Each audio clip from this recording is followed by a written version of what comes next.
नींबू में citric acid की मौजूदगी गुर्दों में पथरी बनने के अमल को रोकती है। इसके अलावा ये सिट्रिक एसिड आपके पेशाब में सिट्रेट की मिकदार को बढ़ा देता है, जो कैल्शियम के साथ मिलकर गुर्दों में पथरी बनने के अमल को रोकता है। इसके अलावा नींबू का इस्तेमाल आपके जिस्म को हाइड्रेट रखता है, यानी आपके जिस्म में पानी की कमी को दूर करता है। साथ ही साथ नींबू में विटामिन सी की मौजूदगी आपकी कुव्वत मुदाफ़त में इजाफा करती है और आपको बीमारियों से तहफ़्फ़ुज़ देती है। अगर आप सिर्फ एक नींबू का रोजाना इस्तेमाल भी करते हैं तो आपके विटामिन सी की ज़रूरत तकरीबन आधी पूरी हो जाती है।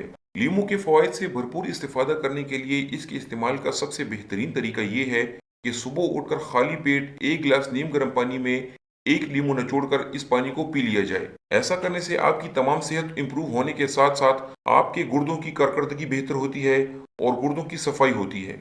आप इसे मुख्तलिफ खानों के साथ और सलाद पर निचोड़ कर भी इस्तेमाल कर सकते हैं। नींबू इस्तेमाल करते वक्त ये एहतियात बहुत ज़रूरी है कि आप इसे डायरेक्ट अपने दांतों के साथ ना लगाएं, क्योंकि ऐसा करने से आपके दांतों की एनामल खराब हो सकती है। तो कोशिश करें रोजाना की बुनियाद पर बाकायदगी से मुनासिब मिकदार में नींबू का इस्तेमाल जरूर करें, ताकि आपके जिस्म के दूसरे अज़ा के साथ साथ आपके गुर्दे भी तंदुरुस्त और बीमारियों से दूर रहें।